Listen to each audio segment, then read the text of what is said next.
Welcome to the Probate Podcast, where we talk about all the things you didn't know you need to know about probate. My name is Sherri Lund, and I'm so glad that you're here. I want you to understand the process and to know what to expect because it's going to make things easier and it's going to save you money. And I'm here to show you how. Hi there, I'm back today, and my guest is Melissa Hamilton. She's the owner of Valhalla Organizing, and I'm so glad to have her as my guest. She's going to be talking to us about organizing and what that is for the people that are in the probate community, those that are thinking about downsizing to make that easier during the probate season or after probate happens when there still may be details to wrap up. So let me tell you a little bit about Melissa and her background. She was born and raised in Renton, Washington. That's outside of Tacoma, south of Seattle. In her 20s, she wanted to see the world. So she became a flight attendant and spent 20 years in the air, happily flying for United. She did domestic and international flights, and she had the time of her life. Now she's living in the Woodlands and she does this organizing. She started this organizing company. In her spare time, she still loves to travel. She didn't get that bug out of her system yet. She has a husband who is a salvage diver. That's an interesting story. And he allows her to find interesting things around the world, and they share some exciting adventures around that. She likes to get out onto the woodland trails to bike and run and walk. And she says she never turns down a good pizza. So Melissa, I'm super glad that we ran into each other. The whole meeting thing was super fun to get to know you and to chat with you, and now to have you here as my guest. So thank you again for joining me. Thank you. Thank you for having me. So imagine that we are walking on the trails because I don't run anymore, but walking on the trails in the woodlands and we pass each other. We're standing there with our bottles of water and just chatting. We hit it off and I say, "Hey, Melissa, tell me about you. What do you do?" And would you lead with your business first or would you tell me something else first? I usually just go into I help busy professionals be more productive so they can focus on the things they enjoy more in life. And who doesn't want that in their life? I think we've all been there when we want to focus more on our life instead of the things in our home that we just get a little bit crazed about. So yeah, then they're usually kind of like, oh, well, tell me more. And organizing is definitely kind of a new and up and coming thing for people. A lot of people don't know what it is and if it's even a thing. But yeah, I just kind of just help chaos and the clutter with people. Well, it is definitely a thing. And I don't think you have to necessarily be a professional to want to have an organizer in your home. But Right. so when I think about flight attendants and thinking about what you do now, that has got to be one of the hardest jobs for me to be on my feet that much, but also have a smile on your face under intense pressure. I mean, crazy things can happen up in the air with people and elements and all of the things. And so Yeah. what do you bring from that past experience into what you do now that you think makes you a little different from other people that are organizing like you are? Well, there's definitely on the airplane, there's so many situations that could arise. It could be a pleasant flight and everybody's just so upbeat and happy to, I mean, you might have a medical emergency. I mean, and you are supposed to stay in this zone of always being prepared. Always, I've come into instances organizing where somebody finds something that really means something to them and loses it. And for me, I just kind of need to be punctual, be that light in that turbulence, in that time, in that moment, just be at center. And my heart's racing on the inside, I'm like, okay, I can do this. We can do this together. And that could be tough. But I think that has definitely come over from that world into my personal development with organizing, just going through certain situations that can be harder. Yeah. And yeah, Yeah. And your choice of words there, the turbulence, that is so true thank because you. Yeah. I mean, we were flying, I'll never forget, we were flying into North Carolina one time in a thunderstorm, and just all of a sudden the plane dropped and people's drinks went up in the air. And Yeah. my stomach is like being on a roller coaster. And when we're in turbulent times emotionally, like probate, I mean, this is a probate Right. podcast. And so people are going through having to make really tough decisions and maybe having to downsize and make decisions about things that they have had for 50 years and now they don't have the space for it anymore. And Right. so it may not be as fast as like an airplane or a roller coaster ride, but it certainly feels like that. So Right. being able to be composed like you had to be in the air. Someone told me one time that just like anxiety can spread in a room, if somebody's anxious, you can Oh, feel yeah. that. If Mhm. someone is calm, other people can benefit from them being centered and calm as well. So Absolutely. I think that's a really key thing that you would be bringing into your work. So, can you tell me how you went from being a flight attendant to being a professional organizer? Oh, that's a great question. After I was a flight attendant, kind of that's all I knew. I mean, that's pretty much what I was my whole life. And organizing kind of just slipped through my hands. Years ago, my parents were having a really difficult time with their home and they began to hoard a lot. And it just became more and more. I was living here in Texas and my twin brothers back home in Seattle, and we're all very close. But me living in Texas, of course, is a little different. But they were just like, this is just out of control. We've had enough. Like, we need to hire somebody. And I'm like, okay, getting on the next flight. Let's do this. Well, it was just a little intervention for my parents. I shouldn't say little because it ended up being just horrific for them. I mean, we went in there, especially my brothers, they're 6'3", 250-pound lumberjack dudes. And they're just like, we've had enough. You have had enough warning, and we are going to go through and get rid of a bunch of things and organize your home because we can't stand anymore. My mom was just perplexed. Like, she was beside herself, just started crying, just got in a corner. And I just was like, oh no, I just kind of was just sitting there watching the whole thing crumble. And it ended up being just a show. Like, we all just left bewildered. I was bawling. My mom was bawling. My dad kind of was like, what's going on around here? Why are you making my wife mad? My brothers just left really upset. I ended up reaching out to a high school friend that I know. She was a psychologist, and she kind of led me in the right direction to get somebody that deals with this type of, I would say, physical, mental impairment. And it's very serious. I basically learned that we went into this all wrong. Me and my brothers didn't give them a choice. And she's just like, everything they need to know they have a choice. I mean, you need to give them options so they don't. So I learned a lot of key components from that. And it took me a good 2 weeks to organize their home. The process wasn't fun or perfect, but we did get through it. I took a lot of before and after pictures. I showed people that, and they're just like, wow. I mean, considering the amount that they had. And it's really hard to get hoarders to throw stuff away. I mean, they could have 10 of it. It could be so expired beyond. But you kind of just have to slowly work with it. It takes a lot of patience and time and empathy to deal with that. Right. But I'm glad we did it. It did help a lot for them, but it was just kind of sad how it started. But Yeah. I'm sorry that you had to go through that. It sounds like it was traumatic for everybody. yeah, yeah, So, I'm thinking we all have different levels of, I know my brother and I have different levels of what's considered clean and what would be a hoarding situation and not. right, So, right.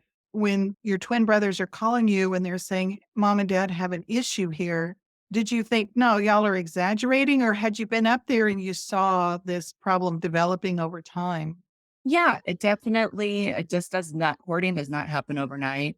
Anytime that we kind of approached them about it, she just didn't want to talk about it. It just got shut down. So we were like, oh, you just kind of sweep it under the rug. It got into a point, and I hadn't been in town in a couple of months, that it was just beyond. What happened was they just kept ordering things and ordering things. And there were so many things that hadn't even been opened yet. And it just got like too overwhelming for everybody. Yeah. So unfortunately, it just came to an explosion, which we should have had it when we noticed something was starting to happen. Yeah. I'm curious, when you go in as an organizer, what is the term that you use? You don't call them hoarders. What do you? Yeah, people who hoard, it's a condition, Okay. and they definitely have some mental issues that they do need to discover and take care of, and they usually don't want to. And so that's what's kind of hard. It gets to the point where they're just living in their world and they have no idea that what's going on around them. Well, Yeah. so I'm wondering, if you go in and you organize everything, do they start, or I mean, if nothing has changed within them, do they just pick up and start hoarding Well, again? I realize that you're not a counselor and maybe this is outside right. of your scope, and you're okay it's okay for you to say that. I'm Oh, just no, curious. absolutely not. I can definitely speak on my parents And I have worked with other people that hoard, but I've worked under somebody that actually had teams and specifically went in there to do, which I was very thankful.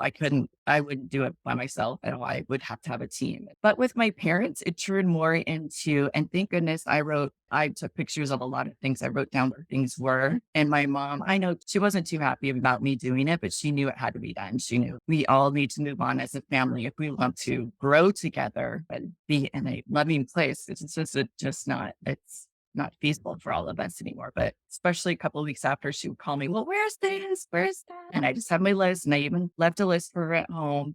And it did help. I set up systems for them instead of 5 locations where things were. There's going to be that one location, not necessarily what 5 things are anymore, maybe just 3. You don't have to have 5 cutting boards necessarily, or maybe 3, but it's just certain things that I had to downsize for them. And the systems really help labeling everything and whatnot. So that was good. And my dad took a lot of medications, and within his medications are like piles of bread and cereal boxes. And it's just like, how is he going to? I mean, there has to be some sort of order here. So I figured out what he took morning, afternoon, night, labeled all that. And it just really helped them to have a system set in place. Bet. It sounds super chaotic. And then you came in and helped to bring order to it, then they could just maintain it. So you 100%. mentioned that you and your siblings made some mistakes. You had great intentions and you acted on that. And it sounds like the intentions were to do it in a loving way, but then Right. everybody left really distraught and not what you thought. And so, what are some of the mistakes that you might be able to share to help someone else that might know someone who is hoarding that may be thinking, gosh, I need to have an intervention? And there's many facets that you can actually Google just how to help a hoarder. And especially if it's a family member, it's a little tougher because we're a little tougher on our families, of course. Yeah. Get educated how to approach it. Because I mean, every person, family, home are different.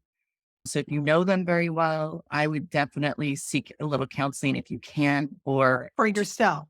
for yourself Yeah. on how to approach it. And of course, you're not Okay. going to go at it the way we did or my brothers did, which is like, we're going to do this now because we're over it. You can't do that. You can't do that to even, especially your loved ones, but just even a normal person you don't even know. Just, I'm going to come in here. I mean, I have no ill intentions. I'm going to be patient with you. We're going to do this together. And if you're not ready, we'll stop. We'll take a moment. We'll take a day. That's fine. It's always there. Just you don't want them feeling pressure into it. Yeah. Yeah.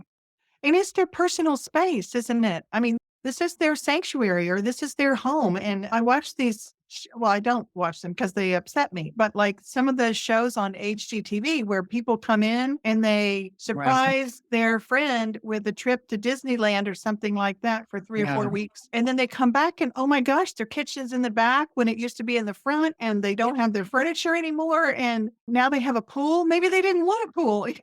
Right. Yeah. And people have done that. I have since educated myself on that. And I remember one of the first things that the gal had said, I was on a Zoom meeting on it. And she said, that's absolutely, some people commit suicide when they come home. Like if they had no idea all their things are displaced, misplaced. They don't know how bad their mental state is. It could be very damaging to them. So not a good idea. You want to make sure that they feel like they're in control, and you'll be with them every step of the way. They might not like a way that you're pulling apart things and whatnot. So you got to be very in tune too with them.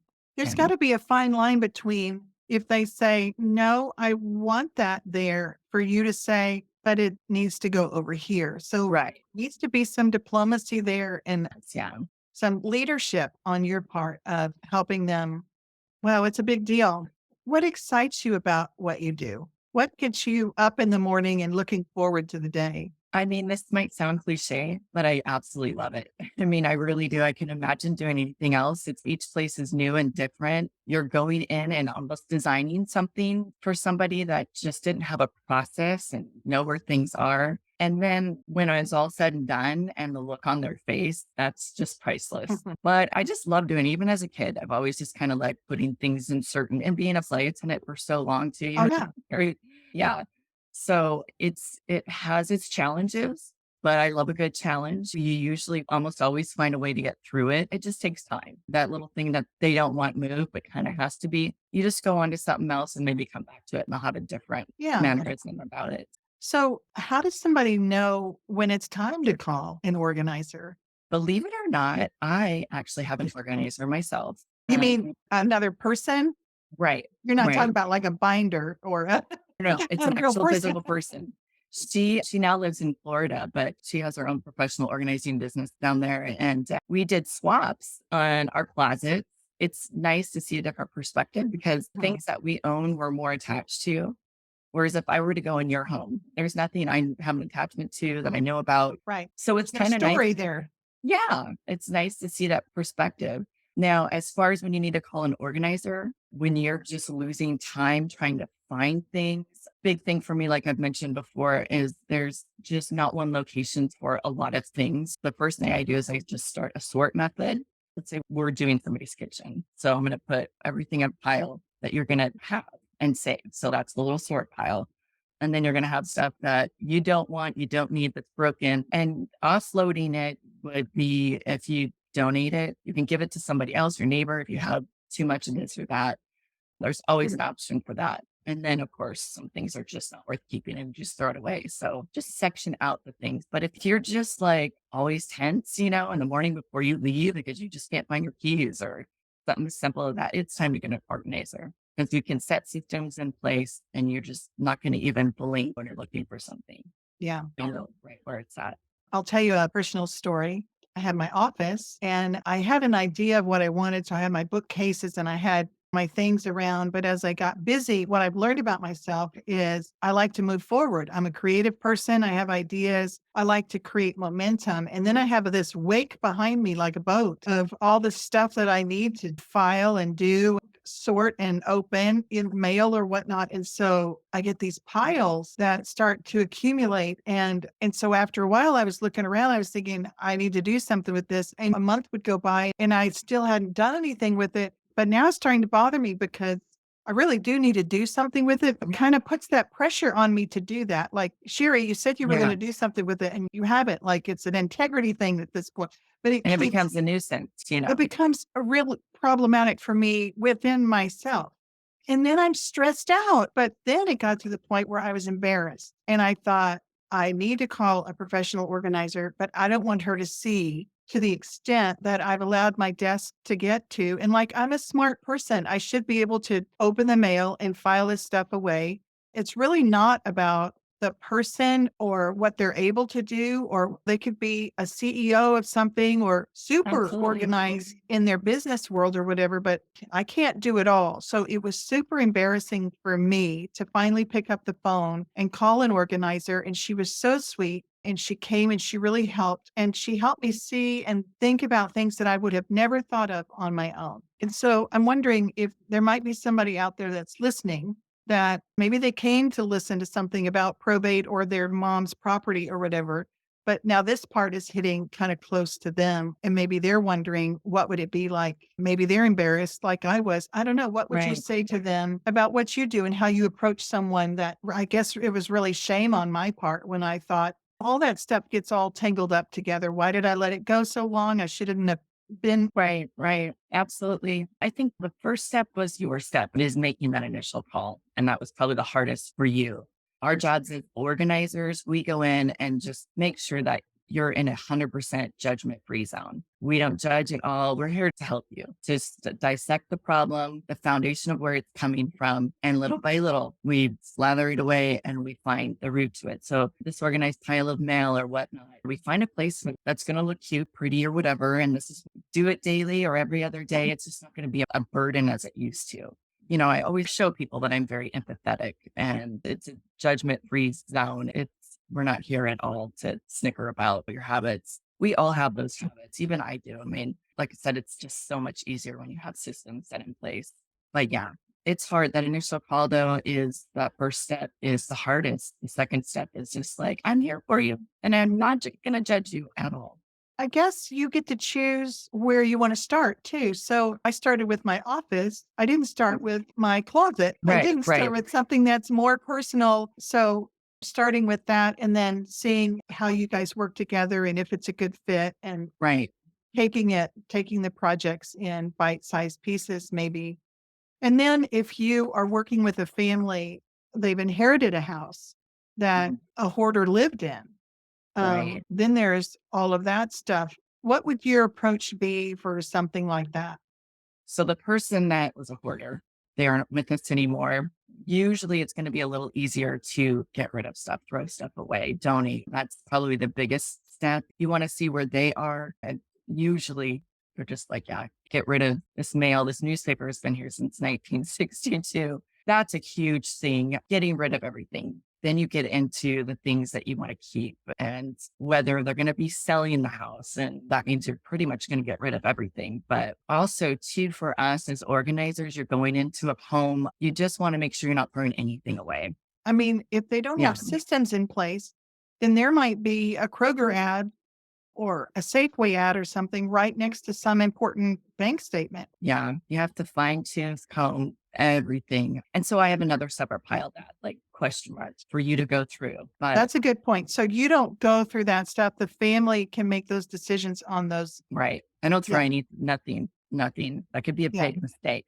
Fortunately, I didn't learn it through me. It was through somebody else. And it Uh-huh. ended up being an expensive mistake. But yeah, I mean, usually there's either like do it for me people or do it with me. And I don't mind doing either or. Just to do it for me. I'm always going to have a pile like, do you really want this? People tend to hang on to their clothes they can't fit anymore, and clothes that they haven't worn for a while. So I let them go through a little process. But usually by the end of day 3, they're like, okay, yeah, let's get rid of that. It just takes time. I'm a very patient person, but it usually works out. Yeah. So what is a common question that you get as an organizer when they find out what you do and they think about, oh, you should see my pantry or you should see my Right. closet. What's a question that they might chuckle and then kind of nervously Yeah, ask you?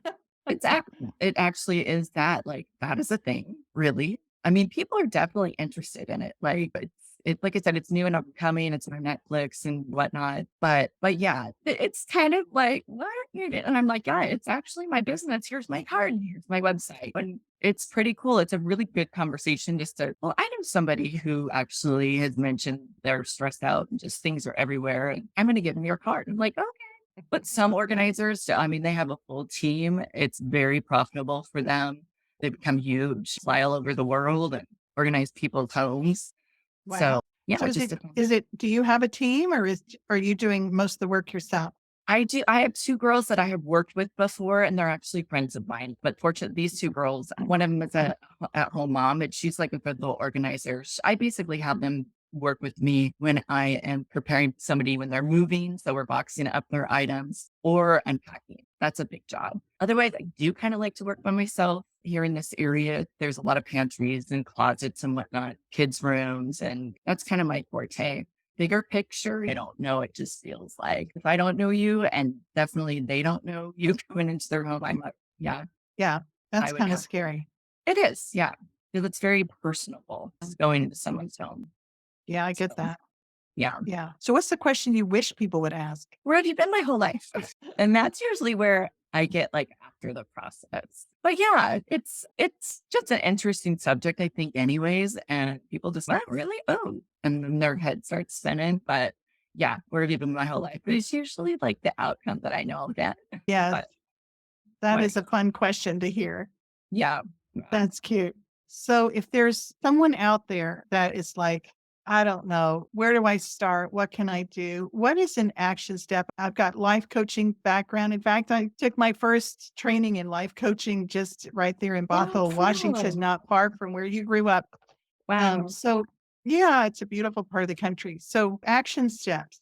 If they were, well, if they were like me and they needed to open their mail and go through their things, and that would Right. be hit the pause button and just get it done. But what are some things that you might recommend them as a next step, just to take a step in the right direction to get their place organized or to get a system put in place? What's an easy first step that they could do to get that thing started?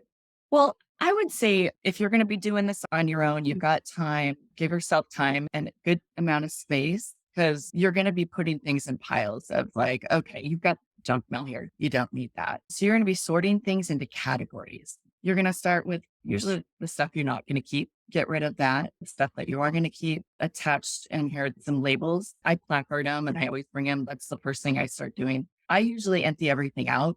I'll empty out a full closet. We'll just go through everything piece by piece. I usually have the person touch an item.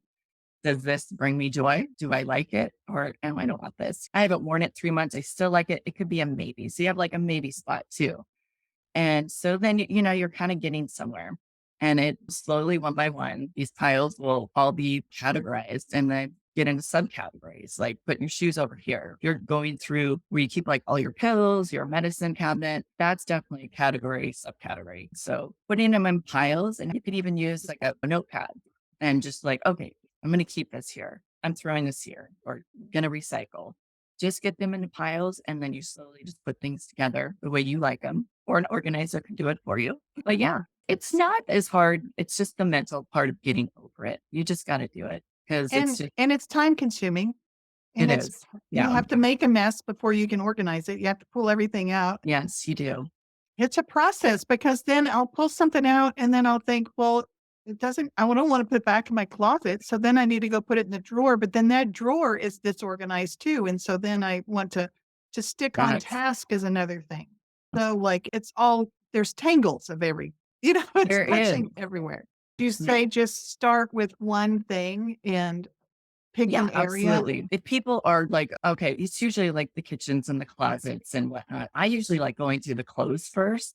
But then again, like you said, if you don't want somebody so personable in your bedroom, you can start on something else. And they do usually like to see what you can do, how productive you are.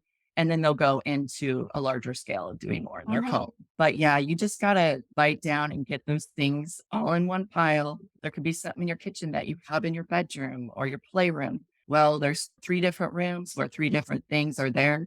You get that in one pile, and then you're going to coordinate where those items are going to go in one place. So, because I have things too that here or there, and I'm like, oh, let me see where my little tab is. Okay, that goes there. So they're all together.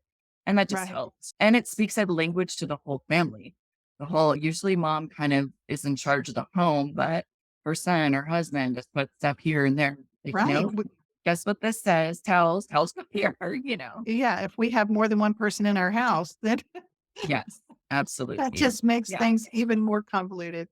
So how can people get a hold of you, Melissa? Well, I have my website, Melissa Hamilton at ValhallaOrganizing.com. That has all my info on there. And then also too, I am on Facebook. Valhalla Organizing is definitely a very rare name. So I'll pop right up on Facebook. I mean, a lot of people that have their own domain name in the organizing business, like Spacewise or Be Organized, or sometimes it's harder. But if you think of Valhalla, which I kind of use the term, will turn your home into a heaven. So Valhalla is like a Viking heaven. And that's kind of how I had my name come on. I'm also on LinkedIn, Melissa Hamilton, Valhalla Organizing. I'm on there. I put little tidbits and DIYs on there, especially on Facebook and LinkedIn. I do have a Pinterest account, but I usually pen stuff that's like really cool, like a neat way to fold a towel or different ways of folding systems and stuff. More personally, what's me is probably my Facebook and LinkedIn page. Okay. Mhm. And you work in the Woodlands, I Texas, do. and that's in the north part of town, north Yeah. part of Houston, Right. and then the surrounding areas around the Woodlands. Yeah, yeah. I usually do like a 20-mile radius, but I mean, sometimes I'll go downtown. I've done a couple jobs out there. That won't be a problem. Mhm. But there is a lot of work here. So it's nice not to Right. get on that 45, but I Right. don't. Right. And so do you offer a consultation or anything if someone Yeah, wanted to reach out to you? absolutely. Yeah, I do like 3 30-minute phone consultation. I'll even, if people want to video their space, and that way I get It's a good more, idea. yeah. And then I go in their home. I'll do like an hour walkthrough, which my rates are normally 75 an hour, but I'm offering this podcast 20% off. So it's 65 an hour. And then I go into basically larger packages where we can get more in depth into your home. Okay. But yeah, yeah, we could Great. just call it the Probate Podcast, and I'll know exactly who your listeners are, and I can definitely help them. Right. So they just refer to the podcast and then you can honor that.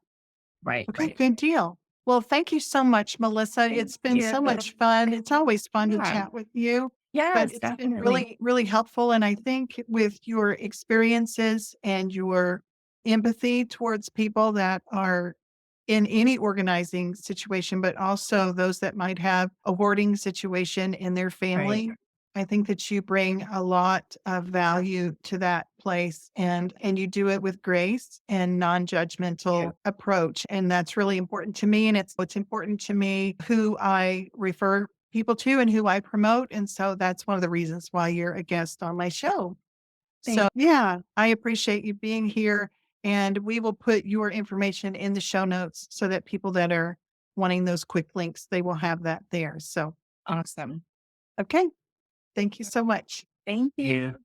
That's all I have for now. New episodes of the Probate Podcast will come out on Thursdays. I also have a free public support group called Houston Probate Support on Facebook. You don't have to live in the greater Houston area to be a member, but I'd love to have you join me there. I'd love to have you join me on any of these platforms, including this podcast, and I'll share the links of where you can find me in the show notes below. I'm looking forward to us connecting. See you next time, and remember, you matter.